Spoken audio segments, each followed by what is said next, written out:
अपने जज्बात व्यक्त करने का, अपने सीनियर्स की प्रेजेंस में, अपने सीनियर्स के आशीर्वाद छाया में श्री अभिषेक डबराल जी, वह भी इस समय देश से जूझ रहे कुछ अफसरों और नागरिकों को श्रद्धांजलि देंगे। यहाँ से अभिषेक डबराल यहाँ दुगड्डा उत्तरांचल से हैं और यहाँ एक सीनियर सॉफ्टवेयर इंजीनियर हैं। आइए। आप सभी को प्रणाम करता हूँ। यहाँ पर आने के लिए मैंने कोई विशेष सूची नहीं बनाई भाई की तरह, लेकिन निश्चित रूप से और साधारण रूप से हर एक व्यक्ति को पता है कि कुछ नाम ऐसे हैं जो अभी भी भारत के आकाश में चमक रहे हैं और जिन्होंने भारत को इस स्तर पर लाने के लिए बहुत ज़्यादा काम किया। और ऐसे कई लोग हैं जो पीछे छुपे हैं, जिनके बारे में हम सब लोग ज़्यादा जानते भी नहीं हैं, लेकिन वो बिना किसी प्रशंसा की अपेक्षा के अपना काम करते रहते हैं। इनमें प्रमुख लोग हैं पीवी राजगोपाल, जो कि एकता परिषद के फाउंडर हैं। अभी 2 साल पहले उन्होंने 25,000 आदिवासियों को लेकर के 340 किलोमीटर की ग्वालियर से दिल्ली तक की यात्रा की और आदिवासियों के भूमि अधिकारों को लेकर के मांग उठाई। और इसके बिल्कुल विपरीत आप देख सकते हैं जो केंद्र सरकार की नीतियाँ हैं वो कितनी निरर्थक है आज के परिप्रेक्ष्य में। भारत में पहले कोई जंगल किसी स्टेट की प्रॉपर्टी नहीं होता था, किसी राज्य की प्रॉपर्टी नहीं होता था। जंगल पहले एक सामुदायिक वस्तु थी, उससे पूरा गांव शेयर करता था, उसकी चीज़ों को उपयोग में लाते थे, उसका संवर्धन और संरक्षण भी करते थे, क्योंकि उनका इमीडिएट नीड्स जो उनकी एकदम सामान्य ज़रूरतों की वस्तुएँ थी वो सब जंगलों से पूरा होती थी, तो उसका संरक्षण भी वो खुद ही किया करते थे। लेकिन ब्रिटिश सरकार ने अपने हितों को बढ़ाने के लिए ऐसे कानूनों को जन्म दिया। उन्होंने सरकार द्वारा उन्होंने जंगलों को हथियाया, फॉरेस्ट एक्ट्स बनाए और फलदार वृक्षों को लगाने में मनाही कर दी, और वो नियम अभी तक चले आ रहे हैं। उन्हीं कानूनों के तहत आदिवासियों के भूमि अधिकार छीन लिए गए और उन अधिकारों को वापस दिलाने के लिए श्री पीवी राजगोपाल सतत रूप से संघर्ष करते हैं। तो ऐसे व्यक्ति को मैं अपना नमन करता हूँ। जय हिंद। दूसरा, किरण बेदी जी के नाम से सभी लोग परिचित हैं, जो उनकी फ़िलहाल कुछ दिनों पहले तक भूमिका रही है, उस पर न जा करके मैं आप लोगों को उस समय को याद करने को चाहता हूँ जब वो तिहाड़ जेल की प्रशासनिक व्यवस्था में आई। मणिपुर से उन्हें एकदम से वहाँ से निकालकर एक तरीके से फेंका गया तिहाड़ जेल में, और जेलर की पोस्टिंग ऐसे मानी जाती थी कि जो बिल्कुल निरर्थक थी। उसका काम केवल दिन में 3-4 पन्नों को साइन करना होता था।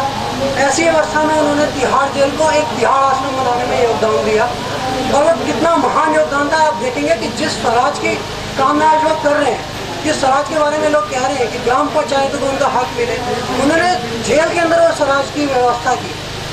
आपको याद दिला दूं कि जब उनका वापस वहाँ से स्थानांतरण किया गया तो जेल के सभी कर्मचारी और सारे कैदी भूख हड़ताल पर बैठे कई दिनों तक, उन्हें वापस लाया गया।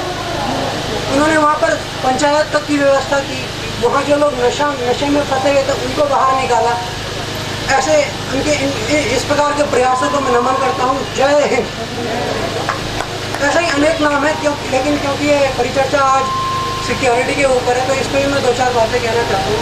आप सभी माननीय लोग हैं, बहुत सीनियर है मुझसे, लेकिन फिर भी मैं इस बात की ओर सभी लोगों का ध्यान दिलाना चाहता हूँ कि यहाँ पे हमारी जो मुख्य रूप से सुरक्षा व्यवस्था है, एक तो उसका सैन्य अंग होता है, एक जासूसी अंग होता है, और शायद ही कुछ लोगों को बताओ कि रिसर्च एंड एनालिसिस विंग नाम की एक हमारी एक संस्था है जो इस पर कार्य करती है, और वो डायरेक्टली प्राइम मिनिस्टर को रिपोर्ट करती है। और मुझे नहीं लगता, मैं इस संबंध में ढूंढने की कोशिश की कि पिछले कुछ समय में कई सालों में RNAW का कोई चीफ प्रधानमंत्री से मिला हो। जब भारत के सैन्य अंगों के प्रमुख ही प्रधानमंत्री से नहीं मिल पा रहे तो RNAW तो बहुत दूर की बात है। अरे कितना खेद का विषय है, क्योंकि सेना तो सदैव प्रयासशील रहती है, सदैव शांति के समय में मेहनत करती है ताकि युद्ध के समय में उसको अपनी क्षमता को प्रदर्शित कर अपने देश के हितों की रक्षा कर सके। लेकिन जब युद्ध नहीं हो रहा होता है तब भी कई युद्ध लड़े जा रहे होते हैं, जिनका जो सामने नहीं आते लेकिन परिप्रेक्ष्य में चलते रहते हैं। जब तक उनकी सुदृढ़ व्यवस्था नहीं की जाएगी, जब तक कोई व्यक्ति उन पर ध्यान नहीं देगा, तब तक राष्ट्र के हितों की सुरक्षा संभव नहीं है।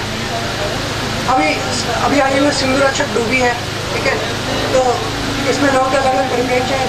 ये भी मामला सामने मिल के आया है कि शायद उसमें कोई तकनीकी रूप से कोई खराबी रही हो या फिर उसके रखरखाव में कोई दिक्कत हुई हो, लेकिन कुछ विचार ऐसे भी व्यक्त किए गए कि शायद उसमें कोई साजिश रही हो।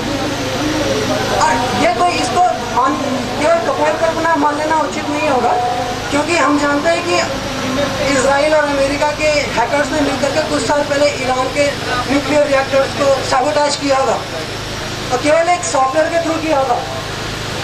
तो इन बातों को कल्पना मान लेना उचित नहीं है। और मैं चाहता हूँ कि इस बात की जागृति सब लोगों में फैले कि खुफिया जो एजेंसियाँ हैं उनका जो रोल है वो उनको प्ले करने में सबसे ऊपर के स्तर से, प्रधानमंत्री के स्तर से कार्य किया जाए और इसके लिए सरकार में दबाव बनाया जाए।